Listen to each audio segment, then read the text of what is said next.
Dərsimiz olacaq metakognitiv bacarıqların formalaşdırılması metodikası. Biz artıq 2-ci fəslin 2.1 4-cü dərsindəyik.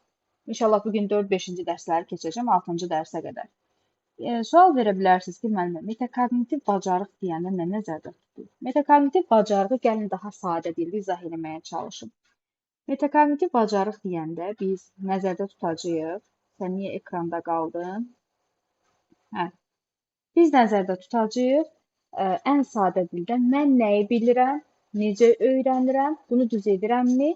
Bu kimi suallar metakognitiv bacarığı olan insanın düşüncəsinin suallarıdır. Kognitiv insan özünə sual verir. Yəni insan öz bacarıqlarını formalaşdıra bilirsə, o metakognitiv insandır. O metakognitiv bacarıqlara malik insandır. Məsəl üçün, mən sizə dərsi keçirəm, dərsi keçəndən sonra gedirsiniz, mən məsələn ekran kaydıma baxırsınız, sınaqlarımı təkrar-təkrar işləyirsiniz. Deməli siz metakognitiv bacarıqlara malik insansınız. Yəni öz üzərinizdə işləməyi bacaran insan. Məsələn, insan var deyir ki, mən müəllim olmadan dərsi öyrənə bilmərəm və yaxud müəllim mənə yön vermədən mən heç cür özümü inkişaf elətdirə bilmərəm. Mənim elə bir şagirdim var. İnanın ki, nə qədər qrupum var. Qrupumun içərisində cəmi bir dənə elə bir şagirdim var. Hər kəsə testi verirəm. Hər kəs testi yazıb gətirir mənə 100 dənə, 150 dənə, bəzən 200 dənə baxır testin ağırlıq səviyyəsinə. Amma o şagirdim deyir ki, müəllimə, məni öldür, mənə evə test vermə, mən gedib götürüb gələcəm. Mənim yanımda yazdır. Bax, denən ki, bunu burada yazım sənə 100 dənəni, gəlim kənarda oturub, heç kimə mane olmayacam, amma sizin yanınızda yazım. Çünki o uşaq məsuliyyəti mənim yanımda dərk edir ki, müəllimə buradadır deyə mən heç nəyə baxmamalıyam, mən testimi özüm sərbəst şəkildə yazmalıyam. Yəni, metakognitiv bacarığı formalaşmamış şagirddir. Amma ancaq hansı şagird var ki, o gedir evdə özü üzərində çalışır, bilmədiyi şeyi başlayıb kitabı vərəqləyir, axtarmağa çalışır. Bu şagird artıq metakognitiv bacarıqları özündə formalaşdıra bilən şagirddir. Bir daha deyirəm, metakognitiv bacarıqlar o deməkdir ki, yəni insanın məsələn dərs öyrənirəm, necə öyrəndiyi və ya öyrənməni hansı tərzdə idarə etməsi, öz fəaliyyətinin qiymətləndirilməsi hamısı özünü bu bacarığın içərisində cəmləşdirir. Gəlin başlayaq. Metakognitiv bacarığın əsas növləri nələrdir? Müəllimlər burada qeyd edilibdir. Metakognitiv bacarığın əsas növləri bundan ibarətdir. Birinci özünü monitorinqdir. Özünü monitorinq nə deməkdir? Gəlin baxaq. Özünü monitorinq. Özünü monitorinq, yəni özünü izləmə deməkdir. Burada bir izləmə sözü yazıram ki, sizin gözünüzün qarşısında olsun. Yəni özünü izləmə, özünü daim müşahidə etmə və insan öz fəaliyyətini müşahidə etməsi, baş verənləri dərk etməsidir. Və biz özünü monitorinqi 3 yerə böləcəyik, 3 hissəyə bölürük. Müşahidə, agah olmaq və rəy. Gəlin baxaq. Ümumiyyətlə, əsas xüsusiyyət nə ola bilər? Məsələn, insan özünü izləyir ki, mən nə edirəm, necə edirəm və yaxud səhvlərim nələrdir? Bu özünü monitorinqdir. Yəni özümün üzərində olan hərəkətimi izləyirəm. Yəni öz fəaliyyətimi müşahidə edirəm, öz fəaliyyətimdən müşahidə elədiyim agah oldu və öz fəaliyyətimlə bağlı bir rəy bildirirəm. Məsələn, deyirəm ki, şagird oxuyarkən, məsələn, sual verir ki, görəm mən neçə dəqiqə bunu oxuyub bitirə bilərəm bu mətni və hansı sözləri anlamadığını kənarda qeyd edə bilər ki, məsələn, mən bu mətndə ingilis dilindən aid mətn oxuyub, deyir ki, mən bu mətndə bu sözləri bilmədim, başa düşə bilmədim, kənarda qeyd edir. Deməli, agah olur ki, bu tekstin içərisində bilmədiyi sözlər var. Yəni, özünün monitorinqin əsas komponentləri 3 dənə oldu. Müşahidə, agah olmaq, rəy. Müşahidə bir daha deyirəm. Məsələn, özümü gündəlik mən müşahidə edirəm ki, məsələn, adi həyatımızdan götürək, müəllimə. Deyirəm, ayda bu gün mən nə qədər yemək yedim. Neynədim? Özümü müşahidə elədim ki, mən bu gün normadan artıq yemişəm, artıq bu mənə ağırlıq verir. Biraz keçəndən sonra mən artıq agah oluram ki, deməli, çox yemək yedim, mən biraz elə bir kilo almışam. Artıq onun fərqinə varıram ki, mən çox yemək mən kökəlməyimə gətirib çıxartdı. Və yaxud dərsdə bunu gəlin müqayisə eləyək. Tutaq ki, şagird özünü müşahidə edir ki, mən bu ay çox yaxşı oxumadım heç bir fənnidə, sanki biraz boşluqlar eləmişəm.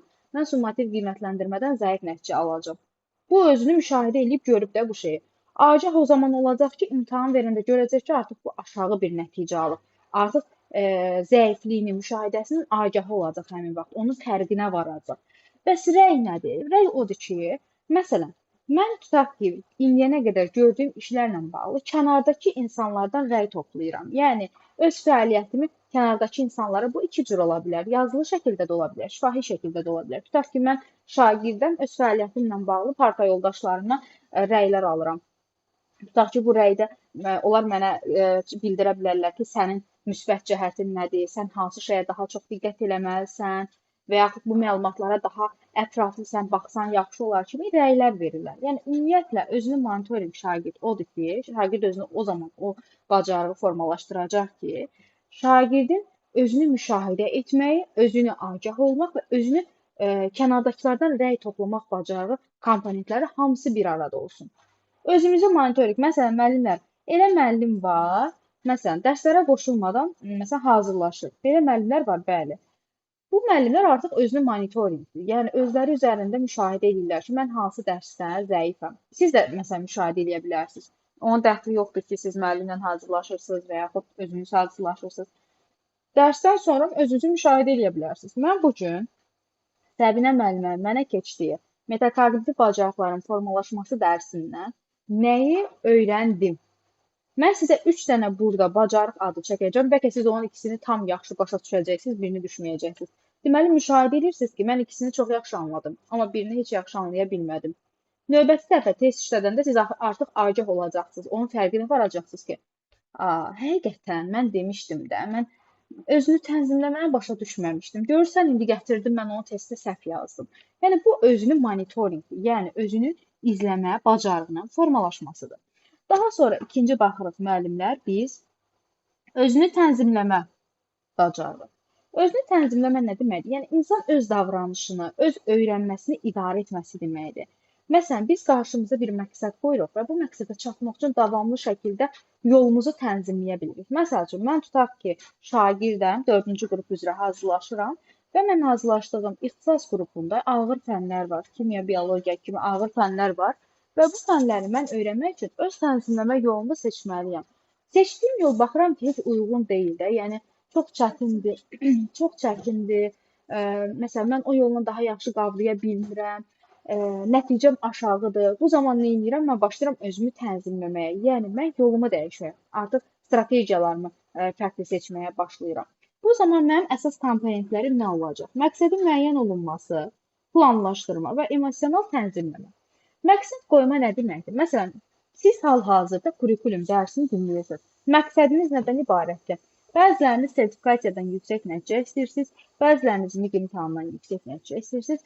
Yəni, aramızda hər hansı bir müəllim yoxdur ki, sırf imtahansız da, yəni imtahanla bağlı qoşulmuyor. Məsələn, bir müəllimimiz var idi keçən il, seçilirdi o müəllim. Deyirdi ki, mənim heç bir imtahanım yoxdur, amma elə belə qoşulmuşam ki, bu fəni dərk edeyim ki, bu fən nə demək istəyir? Yəni, məktəbdə bu fənə görə aşağı nəticə toplayan müəllimlərimiz var. Ümumiyyətlə, bu fənin məqsədi nədir? Bax, onu öyrənmək üçün dərsimizə qoşulmuşdu. Yəni, bizdə bir dəqiqə müəllim problem yoxdur. Məqsədin qoyulması, bir daha deyirəm, məqsədimiz nədən ibarətdir? Kurikulumda daha yaxşı öyrənmək üçün biz dərsə qoşulmuşuq. Məqsədimiz qarşımıza çıxa biləcək hər hansı test olur olsun, dərs olur olsun, bu fənlə bağlı hər bir şeyi mənimsəməkdir. Sonda nəticə əldə etməkdir. Məqsədim bundan ibarətdir. Və yaxud bayaq çəkdiyim misalı çəkirəm sizlərə. Deyirəm ki, 4-cü qrup hazırlaşıram. Mənim məqsədim ondan ibarətdir ki, mən həkim olacağam, yüksək bal toplamalıyam, bütün fənlərin öhdəsindən gəlməliyəm. Ən azı hər birindən 25-dən yuxarı yazmalıyam ki, mən yüksək nəticə əldə edib istədiyim ixtisas üzrə təhsil alım. Bu mənim məqsədimdir, qarşıma qoymuşam. Amma baxaq görək, məqsədimə çatmaq üçün mən hansı yoldan keçməliyəm? Məqsədimə çatmaq üçün mən planlaşdırma etməliyəm. Məsələn, mən bu ixtisas qrupu üzrə gedirəmsə, planlaşdırma edirəm ki, mənim nəticəm daha yaxşı olsun. Tutaq ki, mən gündə 2 saat özümə dincəlməyə vaxt ayırıram. 1 saat bu fənni oxuyuram, 1 saat başqa fənni oxuyuram, 1 saat havada gəzirəm. Özümə planlaşdırma apardım. Mənim orada bir dənə, məsələn, qavraya bilməyəcəyim fən, tutaq ki, kimya fənnidir. O kimya fənni üçün daha çox vaxt ayırıram. 4 saat kimya fənni üzrə çalışıram. 2 saat dərs oxuyuram, 2 saat test işləyirəm. Mən neynədim? Mən planlaşdırdım və öz strategiyamı seçdim. Və yaxud gəlin kurikulumla bağlı. Məsələn, kurikulum dərsində müəllimlər var, məsələn, aranızda var bilirəm, yazaraq öyrənirsiniz. Yazaraq öyrənən müəllimlərin strategiyası artıq budur. Çünki onlar yazmasa yadlarında qalmırlar.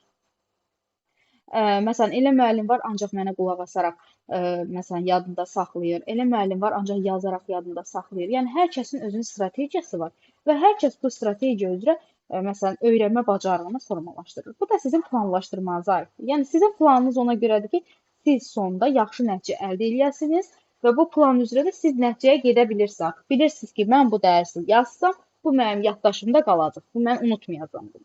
Bir də var emosional tənzimləmə. Bu bir çoxumuzun problemlərindən biridir. Emosional tənzimləmə deyəndə nə nəzərdə tuturuq müəllimlər? Baxın, hamımızda var reaksiya vermək. Məsəl üçün, bir kiməsə əsəbləşiriksə, tez reaksiya veririk. Məktəbdə, yolda, hər hansı bir evdə olsa belə biz emosional tənzimləmə bacarıqlarımızı ön plana qoyuruq. Məsələn, tutaq ki, şagird bizi əsəbləşdirir, tez ona reaksiya veririk. Amma məsələn, ona baxırıq ki, daha sadə yolu var da, daha sakit şəkildə mən o şagirdi başa sala bilərəm. Və yaxud mən qarşıma bir misal çıxır riyaziyyatdan. Çox çətin misaldır. Uşaqlar misala görə panikaya qapılır sınaqda. Deyir, ay aman, qarşıma bir çətin sual çıxıb, mən bu sualı aşa bilməyəcəm də. Yəni mən bunu yaza bilməsəm, mənə heç nə də balım az gələcək. Bax, düşünür o sualın üstündə. Dayanıb bir 10 dəqiqə, 15 dəqiqə düşünür, beynini kitləşdirir. Amma normal emosiyalara qapılmayan, emosiyalarını tənzimləməyi bacaran şagird necə şagirddir? O artıq o sualın çətinlik dərəcəsini anlayır, deyir, buna sonda baxaram. Bu məni artıq yoluma bir daş kimi qalıbdır. Mən bunu sonda baxaram, bu daşı götürüm buradan. Gedim digər suallar üzərində çalışım, asan suallar. Yenə qayıdaram bu suala.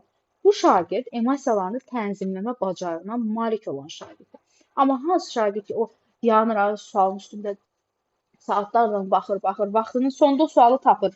Amma nə qədər vaxtı gedir? 1 saat vaxtı gedir. Halbuki o 1 saat ərzində o əlavə 10-15 dənə test yazardı. Bir də baxır ki, vaxt bitib. Artıq vaxt bitib, geridə qalan misalları da həll eləmir. Sınaq beləcə ən pis vəziyyətdə balı gəlir. Və yaxud sizə də aiddir. İmtahana gedirsiniz. Sizə həmişə biz imtahandan öncə deyirik ki, müəllimlər bir sualın üstündə qalmayın. Yaza bilmirsiniz, keçin o birisi sualı. Onu da yaza bilmirsiniz, lap keçin. 3 dənə ardıcıl sizin çətin sualınız ola bilər. Keçin, hamısını keçin. Ən asanlar sizə hansılardır? Birinci onları işləyin. Sonra başlayın çətinlər üzərində fikirləşməyə. Onlar arasında fikir arasında qalmaq ki, yəni bu olar, bu olar. Siz bir sualın üzərində davamlı şəkildə qalsanız, o sual sizdə beyin kilitliyi yaradacaq. Beyin kilitliyi yarandan sonra siz artıq digər sualları işləməkdə çətinlik çəkəcəksiniz. Emosional tənzimləmə də tam olaraq budur. Yəni öyrənmə zamanı insan emosiyalarını tənzimləməlidir. Məsələn, bu mövzunu siz başa düşmürsünüz, panikaya qapılırsınız. Ay aman, mən metakognitiv bacarıqlar mövzusunu başa düşmədim. Mən nə qayıracam, mən imtahanda nətər yazacam, niyə belə oldu, mən öyrənə bilmirəm, beynim nə bilim yoxa çıxıbdı, yaddaşım itibdi və s. kimi. Yox, yaddaşınız yoxa çıxmır. Sadəcə sizin strategiyanız düzgün deyil, öyrənmə tərziniz düzgün deyil. Məsələn, adam var oturub kitabı əzbərləyir, amma deyir yadımda qalmır.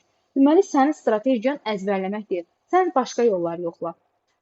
Sən sual-cavab texnikasını yoxla, sən yazaraq öyrənmək texnikasını yoxla. Bir çox texnikalar var da, yoxlamaq olar. Hansı səndə daha yaxşı alınırsa, o texnika ilə də davam elə. Bu da belə, yəni emosiyaları tənzimləmək o deməkdir ki, bir çətinlik qarşımıza çıxarsa, biz o çətinliyi aşmağı bacarmalıyıq. Daha sonra müəllimlər, deməli, daha sonra özünü qiymətləndirmə. Özünü qiymətləndirmə o deməkdir ki, bir də burada uyğunlaşma var. Uyğunlaşma da bir növ rəy kimidir. Yəni biz burada rəylərə görə fəaliyyətimizin hansı strategiyalarımızda dəyişdiyini görürük. Məsələn, belə izah edeyim sizə.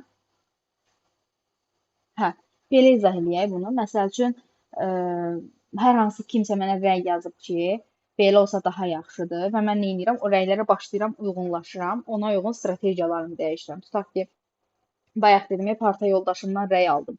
Parta yoldaşım rəyində bildirir ki, tutaq ki, Səbinə, sən bunu belə etsən sənin üçün daha uyğun olar. Başlayıram ona uyğunlaşmağa, o strategiyaya uyğunlaşmağa. Yəni mənim burada bu özünü tənzimləmədə məqsəd ondan ibarət oldu ki, qarşıya hədəf qoydum, hədəfə çatmaq üçün planlaşdırma işləri apardım. Ən sonunda da emosiyalarımı tənzimlədim, mən yüksək nəticə əldə elədim. Məsələn, adi ilə sizləri götürürəm. İmtahan öncəsi hamı başlayır stresə, panikaya qapılmağa ki, ay aman, necə yazacağam? İmtahan yaxınlaşır, stres bir yandan, nə bilim, o imtahan binasının qabağında ürəyə gedən bir yandan, üzünə su vuran bir yan. Başa düşürəm. Həyəcan hər kəsdə olur. Mən özüm də çox imtahanlar vermişəm. Bəlkə də yaşımdan çox imtahan vermişəm. Müəllimlər bitsə yenidən link atacağım. Yaşım qədər imtahanlar vermişəm. Bəlkə də ondan çox. Hamısında da stres yaşamışam. Məsələn, bilirəm yüksək nəticə toplayacağam, stres yaşamışam. Mən ən çox imtahana girməkdən çox imtahandan çıxanda stres yaşamışam. Çünki yüksək nəticə görüncə daha da ürəyim elə bir sevincdən atlanıb da. Və bu insan istər-istəməz həyəcan onun içərisindədir. Onu bağlamaq olmur. Amma istəsək onu biraz aşağı sala bilərik dərəcəsini. Bu emosiyanı tənzimləmə o deməkdir. Yəni emosiyanı aşağı salmaq. Və yaxud nümunə deyək, bir dənə də sonuncu nümunə deyib keçirəm özünü qiymətləndirməyə. Deyirəm ki, bu mövzu var, bir mövzu. Mövzunu mən bir saata öyrənəcəm. Öyrənəcəm, amma ondan qabaq bir işim var. O işim odur ki, məsələn, bir asan suallarım var dəftərdə. Tez onu mən həll edeyim, ondan sonra keçim mövzunu öyrənməyə. Deməli, asan sual mənim aparacaq 20 dəqiqəmi. Amma o mövzunu öyrənmək mənim aparacaq 1 saatımı. Mən birinci nə edirəm? Birinci suallarımı həll edirəm, ondan sonra gedib mövzumu öyrənirəm. Çünki 1 saat mən davamlı şəkildə mövzunu öyrənməyə çalışsam, mənim beynim yorulacaq. Və sonra gəlib bu asan sualları işləməkdə çətinlik çəkəcəm. Bir növ bu mərhələ insanın artıq sadəcə izləmək yox, eyni zamanda idarə etmək mənfəəsinə keçirilir. Daha sonra müəllimlər başlayır burada özünü qiymətləndirmə, adından bəllidir, özünə qiymət vermək. Yəni özün üzərində fəaliyyətinə qiymət vermək, nəticəni analiz etmək, baxırsan ki, mən nəyi bildim, nəyi öyrəndim, məsələn, özüm üzərində nə yaxşı şeylər var, məsələn, nəticəm nədir də, yəni yaxşı nəticəm, səhv nəticəm, gələcək üçün hər hansı bir nəticə çıxarmaq qabiliyyətim formalaşır. Məsələn, nümunə deyim. Deyirəm ki, sizə çalışma vermişəm. Deyirsiniz, ay müəllimə, görən özünüz özünüzə deyirsiniz, görən bu tapşırığı düzgün etdimmi? Və yaxud deyirsiniz ki, görən harda səhv etdim? Və yaxud deyirsiniz ki, növbəti dəfə necə daha yaxşı edə bilərəm ki, nəticəm yüksək olsun. Bu özünü qiymətləndirmədir. Görürsən ki, yaxşı yazmayıbsan, özünə sual verirsən ki, görən daha yaxşı necə eləyə bilərəm? Və özünü qiymətləndirməyin iki dənə komponenti var. Bu komponentlərdən biri qiymətləndirmənin özü də ikincisi isə refleksiyadır. Qiymətləndirmə deyəndə yenə deyirəm, biz burada əsasən etibarlı mənbələrə əsasən mühakimə bacarığını formalaşdırmış oluruq. Yəni şagird sizə də aid ola bilər, şagirdə də aid ola bilər, fərqi yoxdur. Şagird öz nəticəsini qiymətləndirməyi bacarmalıdır. Dərsdən kim çıxıb? Hə, şagird öz nəticəsini qiymətləndirməyi bacarmalıdır. Refleksiya isə şagird necə öyrəndiyi, dərsi necə öyrənib, şagird dərsi hansı tərzdə öyrənib, nə öyrənib, bu haqda tənqidi düşünə bilirsə, bu artıq refleksiyadır. Yəni öz fəaliyyətini müxtəlif aspektlərdən rasional şəkildə düşünə bilirsə, şagird onu təhlil edə bilirsə, üstünlüklərini görə bilirsə, o şagird artıq refleksiya komponenti formalaşdırmış olur. Deyə bilərsiniz ki, ancaq müsbət cəhətlərmi? Xeyr. Əgər şagird özünün çatışmamazlığını görürsə də, bu özü də refleksiyadır. Biz indi açıq dərs icmallarını yazanda sonda refleksiya veririk, ya müəllimə. O refleksiya bu refleksiyadır. Yəni məsələn, birinci strategiyamız olacaq açıq metakognitiv modelləşdirmə. Bu nə deməkdir? Bu o deməkdir ki, mən tutaq ki, müəlliməm, şagirdə hər hansı bir tapşırığı vermişəm, amma şagird başlayır o tapşırığı düşüncəli, səsli şəkildə ifadə etməyə. Yəni şagirdi daha səsli şəkildə ifadə etməyə bacarığı varsa, şagirdin məsələn diqqətlə oxu və yaxud nə istədiyini dəqiq bilirəm kimi ifadələrlə mən şagirddən onu ala bilirəmsə, bu artıq açıq metakognitiv modelləşdirmədir. Yəni şagird burada növ olaraq, model olaraq nə isə lazım olduğunu göstərmiş olur. Məsələn, biri var, onu yazılı şəkildə özü qeyd eləsin, mən onu başa düşməyim, o nə demək istəyir. Biri var, onu mənə səsli şəkildə çatdırsın. Və bu tapşırıq eləyərkən, məsələn, şagird mənə deyə bilər ki, müəllimə, mən bu yolla getdim, amma bu yol uyğun olmadı, keçdim bu yolla elədim. Və yaxud bu çalışmada mən başa düşmədim, mənə nə demək istəyir. Və yaxud çox yaxşıdır, burada iki variant var, onların arasında qalmışam, bilmirəm hansını seçim. Şagird artıq burada neynəmiş oldu? Şagird burada işlədiyi tapşırığı mənə lazımı olduğunu göstərmiş oldu ki, yəni mən bunu bu üsulla eləyirəm. Bu da açıq metakognitiv modelləşdirmədir. Yadımızda qalar. Bir də PIG modeli var, müəllimlər. PIG modeli baş hərflərlə götürülüb. Baxın, burada diqqətlə. Planla izlə, qiymətləndir. P, I, Q. Planla izlə və qiymətləndir dövrü var. Burada əsasən şagirdlərin öyrənmə strukturu formalaşdırılır. Məsələn, belə deyək sizə. Burada biz şagirdin birinci planını, sonra onun fəaliyyətini, sonra nəticəni necə dəyərləndirəcəyimizə baxırıq. Məsələn, burada verib ki, planda tapşırıqda məqsədim nədən ibarətdir? Yəni nədir? Hansı strategiyanı seçəcəm? İzlədə deyir ki, düz gedirəmmi? Məsələn, mən şagirdə tapşırıq verirəm. Şagirdə planda verilir ki, məsələn, tapşırıqda mənim məqsədim nədir? Şagird öz planında bunu verir ki, mənim məqsədim nədir? Sonra izlədə deyir ki, mən bu çalışmanı düz gedirəmmi? Yəni, hardasa səhv eləməmişəm ki. Qiymətləndirmədə də deyirəm ki, məsələn, nə işə yaradı? Yəni, düzgünlük işə yaradımı və yaxud növbəti dəfə daha hansı hissəsini dəyişsəm daha yaxşı olar? Bu da oldu planla izlə və qiymətləndir. Yəni öz işini planını qurdu, öz işini izlədi və sonda öz işini qiymətləndirmiş oldu. Səhv üzərində öyrənmə. Məsələn, ümumiyyətlə bu səhv üzərində olan öyrənməni bir çox müəllimlərdə də var bu xüsusiyyət.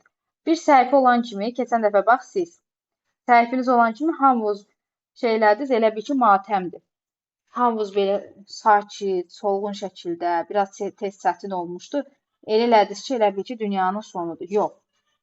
Bir dəqiqə müəllimlər, özünə güvənən insanlar, səhvləri üzərində çalışan insanlar həmişə qazanıblar. Səhv üzərində öyrənmə o deməkdir ki, biz şagirdin səhvi olanda onu uğursuz kimi deməməliyik. Ayda sən heç nə bilmirsən, sən sakit qal və sair kimi ifadələr işlətməməliyik. Eyni zamanda insan özü üzərində də öz səhvi üzərində də öyrənməyi bacarmalıdır.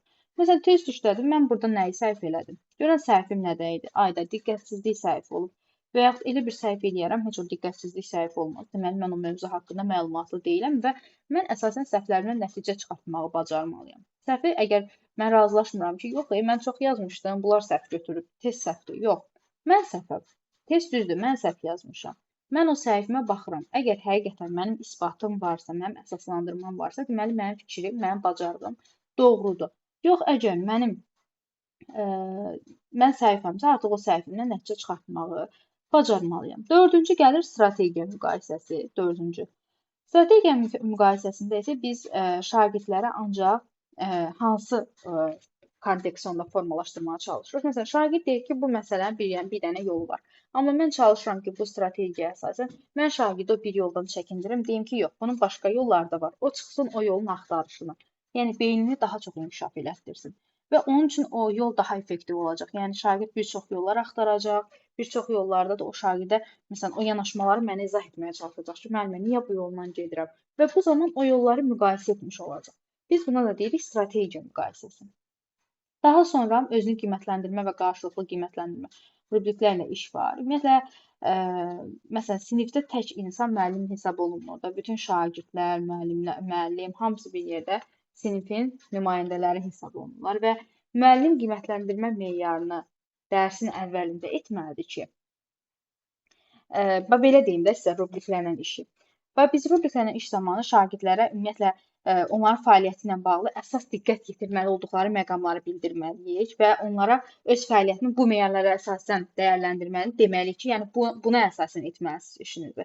Və şagirdlərdə bir metakoqnitiv bacarıq formalaşdıracaq ki, tutaq ki, müəllimənin qoyduğu qaydalar budur, müəllimənin qoyduğu qiymətləndirmə budur və biz buna əsasən tapşırığımızı həll etməliyik ki, məsələn, 10 bal buna qoyub, 5 bal buna qoyub, 3 bal buna qoyub və mən şagird üzərində başlayıb metakoqnitiv bacarığı formalaşdırmalı. Yəni bir növ özüm də, mənlə qrupda olan şəxs də və yaxud mənim parta yoldaşım da, əgər işim cütlərlənsə və yaxud qruplarlansa, mən başlayıram, nə edirəm? Ora qiymətləndirməyə əsasən öz yoldaşlarımı da ondan təmin edirəm. Daha sonra, deməli, ümumiyyətlə rubriklərlə işləyəndə müəllimlər, biz burada əsasən rubrik qiymətləndirmə, yəni bu bir növ şagirddə, təhsil prosesində vacib bir məsələdir. Yəni şagirdlərin tapşırıqlarını, şagirdlərin layihələrini, bacarıqlarını əvvəlcədən müəyyən edilmiş meyarda qiymətləndirmək üçün olan bir alətdir. Məsələn, biz normalda əvvəl hansı qiymətlərdən istifadə edirdik? 2, 3, 4 və s. Amma biz bu rubrikin əsas xüsusiyyəti ondan ibarətdir ki, məqsədimiz nə olacaq rubrikdə? Məqsədimiz olacaq ki, şagirdin nə yaxşı etdiyini və yaxud nəyi yaxşı inkişaf etdirməli olduğunu bizə göstərəcək. Şəffaflıq olacaq, komponentlərimiz olacaq, məsəl üçün, yaxşıdırsa, şagird yüksək nəticədirsə, əla yazacağam, biraz ondan aşağıdırsa, yaxşı yazacağam və yaxud biraz ondan da aşağıda yazacağam ki, artıq biraz özünü bu şeydə təkmilləşdirməlidir. Və biz əsasən burada rubrikdə STEAM metodologiyasına əsasən layihə əsaslı öyrənmə metodu, yaradıcılıq metodu, formativ qiymətləndirmədə də bunların hamısı tətbiq olunur. Yəni rubrikin faydası nədən ibarət oldu? Şagirdlərin öz işlərini qiymətləndirməsinə kömək etdi, yəni özünü qiymətləndirməyə kömək etdi. Müəllim və şagird arasında səmərəli əks əlaqə yaratdı. Eyni zamanda işə almaq kimi motivasiyadan salan halı aradan qaldırdı. Yəni biz ən aşağı alan tələbəyə belə yazırıq ki, özünü bu şeydə, məsələn, bu mövzuda biraz da inkişaf etdirməlidir. Yəni biz nə etdik? İkinin qarşısını aldıq. Refleksiya barədə də bayaq izah verdim. İndi növbəti biliyin növləri dərsini keçmək istəyirəm. Əgər siz də qavraya biləcəksinizsə, keçək növbəti biliyin növləri dərsinə. Yox desəz ki, müəllimə, bu dərs artıq bizə kifayətdir, biz bunu güclə öyrənəcəyik, bir dərs elə bu dərs keçib qalacam üstündə. Baxıb sizin